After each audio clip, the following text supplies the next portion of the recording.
In this video, we will discuss the pathology of papillary carcinoma of thyroid. Firstly, we will see its pathogenesis and clinical features, and then we will see its gross and microscopic features in details. So first of all, you need to know that papillary carcinoma of thyroid is most common cancer of thyroid gland. And secondly, the big risk factor of papillary carcinoma of thyroid is exposure to radiations. For example, if a child has been exposed to radiations in his early life, then he has a risk of developing papillary carcinoma in the later part of life. Now let's study the pathogenesis of papillary carcinoma of thyroid. So basically, papillary carcinoma occurs by mutation in either two of the following proteins. The first protein is RET or receptor tyrosine kinase, and the other is BRAF. Now both of these proteins are involved in MAP kinase pathway, which is a signaling pathway that controls the proliferation of cells. Now the mutations in these two proteins, RET receptor tyrosine kinase and BRAF, can cause overactivation of MAP kinase pathway, which results in overproliferation of follicular cells of thyroid.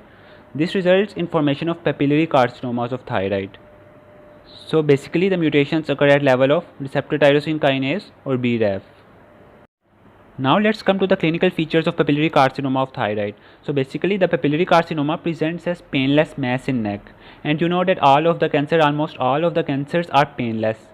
This differentiates papillary carcinoma from the other inflammatory lesions of thyroid such as Hashimoto's thyroiditis, which present as painful masses. But in cases of papillary carcinoma, the mass in neck is painless. Secondly, in papillary carcinoma, the neoplastic mass is non-functioning, which means that it does not release thyroxine and cause hyperthyroidism. So, in papillary carcinoma, the mass is painless and non-functioning. Now, there is one unique characteristic of papillary carcinoma of thyroid, which is that it does not show hematogenous invasion or hematogenous metastasis. Rather, it loves to invade lymphatics, and as it loves to invade lymphatics, so basically it can also cause cervical lymphadenopathy or cervical lymph nodes enlargement. So most of the cases of papillary carcinoma of thyroid can present either as painless mass in neck or can also present as cervical lymph nodes enlargement. Now we will discuss the morphology of papillary carcinoma of thyroid, which is probably the most important of all endocrine morphologies from examination point of view.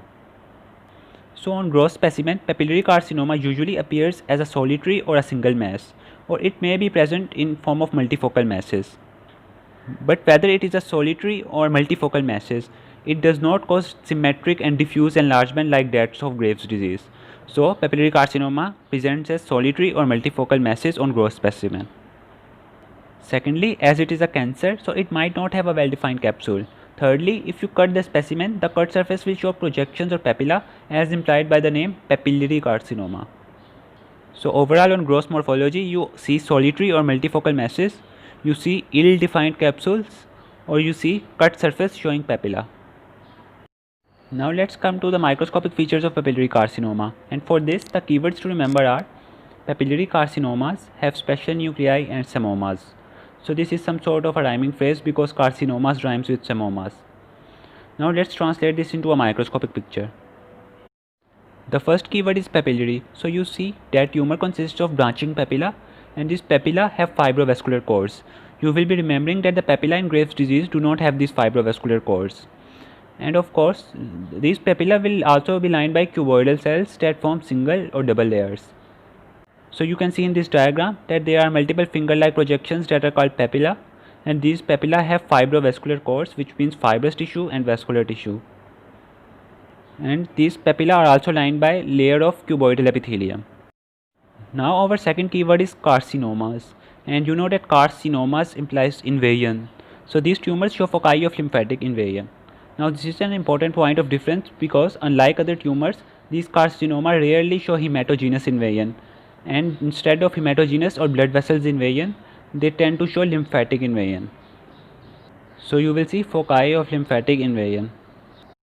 Now the third keyword is special nuclei, and this is the most important thing to learn here. So listen, in the nucleus of papillary carcinomas, the chromatin material is so finely dispersed that instead of appearing blue, they appear almost optically clear. Such nuclei are called ground glass nuclei or orphan ani nuclei. ground glass nuclei or orphan NEI nuclei. So you can see here in this diagram that the nucleus is optically clear. It is not fully blue, it is clear. Second special thing about these nuclei is that the cytoplasm of the cells show invaginations into the nuclei, and as these invaginations of cytoplasm into nuclei look like inclusion particles, so they are also known as pseudo-inclusions. So the special features of nuclei in papillary carcinoma are orphan NEI nuclei and pseudo-inclusions. And at last, our fourth keyword is semomas. So this translates into semomas bodies that are concentrically calcified structures present in the course of papilla. Now here I would like you to listen to one very important point regarding papillary carcinomas. You know that we have learned these 4 important features of papillary carcinomas, but all these 4 features might not always be present in papillary carcinoma. The only feature that is always present and is sufficient for the diagnosis of papillary carcinoma is these specific nuclear features. If we find these orphan NEI nuclei, then even if all the other features are absent, it will be labeled as papillary carcinoma. Now the next morphology related to the previous one is follicular variant of papillary carcinoma. Follicular variant of papillary carcinoma. In this tumor, instead of the presence of papilla, there is presence of follicles. So the morphology is follicular, but the nuclear features are still that of papillary carcinoma. So we name this as follicular variant of papillary carcinoma, and remember that this will be considered as papillary carcinoma, not follicular carcinoma.